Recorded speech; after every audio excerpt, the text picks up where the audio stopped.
Në fund ndodhi aplikimi i politikës së kundër tarifimit, ose siç e quajnë ndryshe zoti Trump, ridimensionimi i fushës së lojës. U mre të gjitha përqindjet dhe ndërtoi ishte edhe Shqipëria e cila kishte tarifën 10%, njësoj si vendet të cilat ai konsideron aleat dhe bëhet fjalë për Mbretërinë e Bashkuar, Turqinë e tjerë. Si e shikon njëherë këtë lloj lëvizje nga ana Trumpit dhe si e gjykon në afat shkurtër, afat mesëm dhe afat gjatë, si për ekonominë amerikane, si për raportin e marrëdhënieve ndërkombëtare me të gjitha këto vende? Okej, mendoj se Shqipëria nuk mund të qahet në radhë parë nga kjo, nëse nga kjo tabel tarifash nuk hyn ke vendet më të goditura. Gjithsesi e shoh si një luftë ekonomike, një luftë tarifore që do të sjellë pasoja. Pasojat më të afërta që parashikohen është një kundërpërgjigje nga të gjitha vendet që përballen me këto tarifa të jashtëzakonshme, dhe nëse të vendet të përkatëse përgjigjen me njëjtën monedë, patjetër që kjo do ketë kosto për të gjithë qytetarët dhe ekonomitë e vendeve të prekura. Dhe një rritje e përgjithshme e tarifave dhe të çmimeve nuk mund të sjellë gjë tjetër përveç se recesion ekonomik në nivel botror, e cila gjithashtu mund të pasohet nga një krizë ekonomike, financiare. Nuk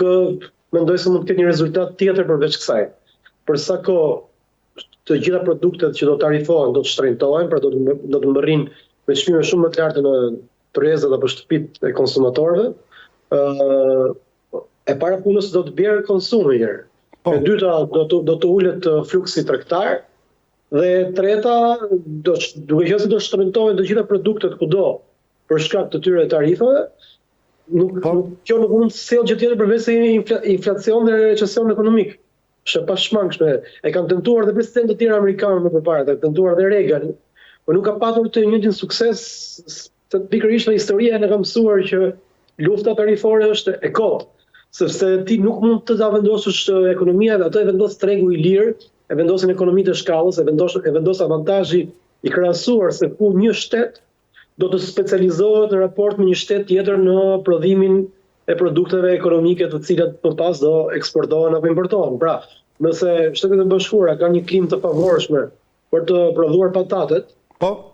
një klimë të tillë nuk e ka Siberia, kuptohet që agrikultorët amerikanë do të specializohen në prodhimin e patateve, ndërkohë që siberianët mund të jenë më të mirë në prodhimin dhe stazhonimin e një lloji peshku të caktuar, ku atje nuk mungon. Dhe pra janë faktor ekonomik, janë faktor natyror, janë faktor për arsye historike, sepse një shtet, për shembull, marrim raportin midis Shqipërisë dhe Maqedonisë, për të bërë një shembull. Nëse Shqipëria ka një klimë më të favorshme për të prodhuar portokale, për shkak se vend më mesdhetar, më pranë detit, me një klimë më të butë, ndërsa Maqedonia ka një klimë më të zymë dhe më shumë lagështi dhe më pak diell gjatë vitit, kjo e fundit mund të specializohet në prodhimin e disa produkte të tjera ushqimore për të cilat duan klimë më të ftohtë apo më të lagësht. Nuk e di, ka marrë shumë një shembull kotësh. Specializohet në prodhimin e orizit. Pra, dy shtetet ju leverdis të dyja shteteve që secilat të specializohet në këtë gjë dhe të bëjnë tregti me njëra tjetrën, Shqipëria të eksportojë portokale dhe të importojë oriz nga ana sjelljes. E njëjta gjë vlen edhe për në nivelin global. Pra, nëse Shtetet e Bashkuara janë më specializuar në prodhimin e atomjetave dhe Franca apo Kina është më specializuar në prodhimin e microchipeve, kjo është një logjik tregu. Këtu ka diçka natyrore, përputhet me një historik të marrëdhënieve tregtare, të logjikës pra të kërkesës dhe ofertës, të cilat janë ato që e vendosin, ndërsa duke e vendosur, duke imponuar me një artific, pra tarifat në këtë rast më shumë se sa të mbrojnë agrikultorët apo prodhuesit amerikanë, që gjithsesi është çik ironike dhe për të qeshur që ta ankohesh se prodhuesit apo sipërmarrësit amerikanë që kanë viktima në këtë mes, kur dim që Shtetet e Bashkuara janë një super fuqi. Mbase unë mendoj që këtu në fakt në target është Kina, por mos ta bër kaq të hapur të dukshme luftën tregtare me Kinën, targetohen edhe shumë vende të tjera për mos ta bërë një politikë ad hoc, ad personam, të personalizuar vetëm kundër Kinës. Kaq të dukshme. Gjithashtu unë mendoj se Kina e di shumë mirë që ajo është shënjestra e të gjithë kësaj, por nuk mund të imponohesh tregut me urdhrin e peshkut duke vendosur ti se kush do prodhoj dhe kush do eksportoj, sepse nga një tarif mbrojtëse, për tarifat doganore, dacit që thonë italianët, doganal, kthehen në kundër produktive,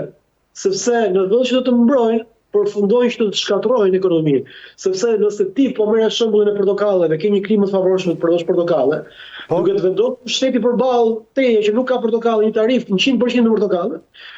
ti nuk do të eksportosh dot më. Pra ato do të kalben, do të mbeten në pemë. Ashtu sikurse do të rritet kosto për njësi, nëse ti nuk merr dot më microchipe nga Kina, që është ekspert e specializuar në prodhim microchipesh, por ti prodhosh vetë. Pra do të kesh një kosto më të lartë për njësi, sepse nuk ke ato krahpune, nuk ke ato kushte të favorshme strukturore që ka një vend që është specializuar prej dekadash apo edhe prej shekush në disa raste tregtive të saktuara. Pra do t'i bjerë dhe agrikultorëve amerikanë dhe produktëve amerikanë, nëse të prodhojnë gjithçka me forcat e tyre, siç thoshte dikur Enver Hoxha, diktatorit, do të dalë një kosto më e lartë për njësi e prodhimit. Prandaj na intereson ndonjëherë të marrin tek vende që kanë kosto më të ulta për njësi për arsye se janë të specializuara në ato, nga faktorët natyror apo strukturor ekonomik brenda vendit. Dhe gjithë kjo i bën mirë ekonomisë, marrëdhënieve ndërkombëtare ekonomike,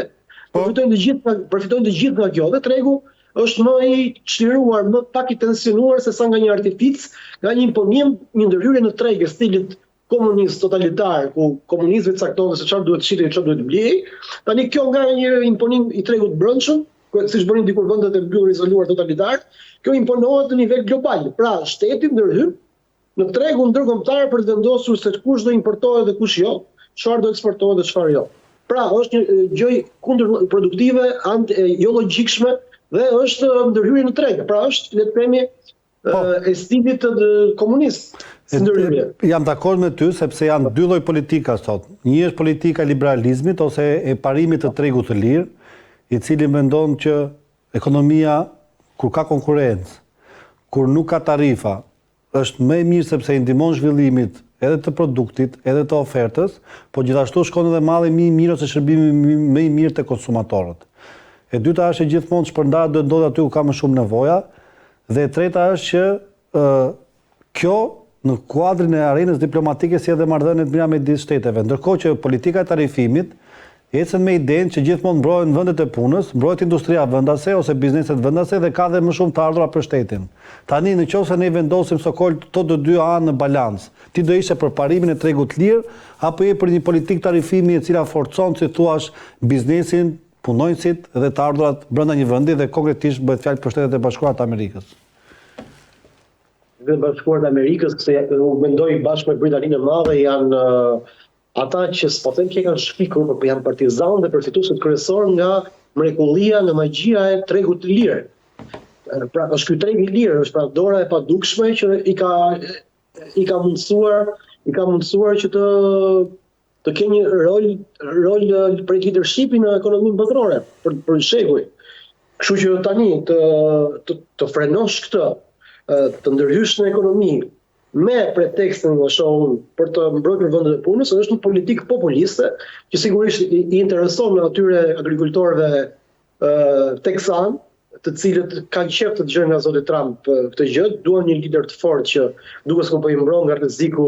që vjen nga meksikanët që vinë në tunele poshtoke apo që vjen nga produktet kineze që nuk janë